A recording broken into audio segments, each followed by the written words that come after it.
Yeah, I think it's fair. There's a lot of carryover. We kind of try to, just go through it, fine tooth comb every year. No matter where you are, no matter how long you're there, you try to watch what you did, try to make corrections, try to make it simpler for the players and the coaches to understand, and you have a better understanding after going through it 1 year how people try to attack us, and then we're able to make adjustments. So yeah, it's fair to say it's the second year in the system. As co-defensive coordinator, what does that mean for you, for your job? It's not a whole lot different. I take care of my position, of course. Whatever Jesse and I, discuss or talk about, just kind of be on the same page, which has really been the way since I've been here. No matter what your position is or title, it's just like we tell our players. No matter if you're a freshman or a senior, if you have something to say or there's something that's going to make our team better, speak up, do it, actions, everything in that sort. So it's the same with the coaches. The title just gives me the opportunity to stand in front of you guys as a co-coordinator, but I've always been a guy who kind of speak my mind and find ways to make it simpler for the players so we can go out there and win games. As far as like play calling and all that stuff, Jesse's going to be the main play caller. We'll definitely touch base and even now, we talk during practice and change calls and make adjustments together. So it's a united front. Personality-wise, how similar or different is Jesse compared to Mike? Well, Mike's a great guy. I really didn't know Mike very long, and he's a really smart football coach. He cared about the players. He was always in here trying to get the right thing done, sacrifice hours of being here, trying to make sure the players are in the right position. And Jesse's no different. He's the same way. He's very smart, very educated, knows the system inside and out, understands the game of football. His dad was a head coach. He's been around football his whole entire life. They're both great guys, and their personalities fit well with mine. And I enjoy working with both of them. Last year, you and Ron Bellamy worked together pretty closely on the recruiting trail and obviously on the field. With him over with the receivers now, are you guys still working a bit as a tandem on the recruiting trail? I don't talk to him. Of course. So we try to, make sure we split up the Detroit area. And then we definitely, with our position still being, even though he's not in secondary, we still coach the skill position. And we're always looking for guys that can play both sides because that gives us a more versatile player.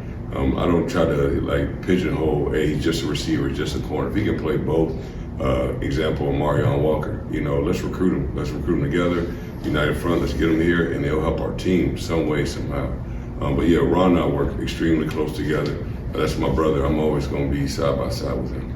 Speaking of guys who play both sides, what have you seen from Mike Sanders still on defense?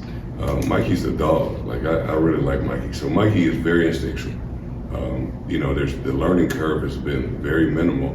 He's been a pleasant surprise. He's a physical player. He understands the game. He understands his responsibilities. And I think playing on offense has helped him understand how they're going to attack that position, especially like the nickel or the slot. Because then when he goes to the offensive side, he's playing pretty much the same position. So then when he lines up over the nickel as a receiver, he knows how to attack the nickel. So he's getting the best of both worlds, and he's done a great job. He comes in, he tries to learn. He wants to just be the best at any position on the field. So he's doing a wonderful job. What are your early impressions of Will Johnson? Will Johnson is a very talented player. He's young. These guys are the freshmen going through the grind that we're doing right now. It's a little, tough on him a little bit, but he's learning how to fight through it. I can definitely see him in the games this fall for sure. I think he'll play his way on the field. He's a very talented young man, and I just want to keep pushing him, keep him humble, but also keep him hungry, give him the opportunity to get on the field, but understand he's got to earn it, which he has no problem doing. If there was one thing that you guys are focusing to improve on from last year, what would that be? Definitely more takeaways from my perspective in the secondary. I think that we left too many opportunities out there. There were some critical games, some key games that if we come down with the ball, the outcome could be a little different, or we can separate the margin of victory more. And I want to continue to do that. That's always in my thought process when I'm evaluating defensive backs. It's great seeing them do drills. It's great seeing them tackle. Same thing with the linebackers. But I want to see guys that can go take the ball away in high school because it makes it more natural when they get here to college. Because now we're asking them to think 1,000 times more than what they did in high school and still take the ball away. And if they already didn't have a confidence or a knack at doing that's been a little difficult. But that's been the biggest area that we've really tried to address. You know, and also just, you know, continue not to make mistakes. You know, we're in the second year, like you say, in this defense. We ought to be able to be more advanced and start to add more dynamic pieces to the defense. And I see we're doing that.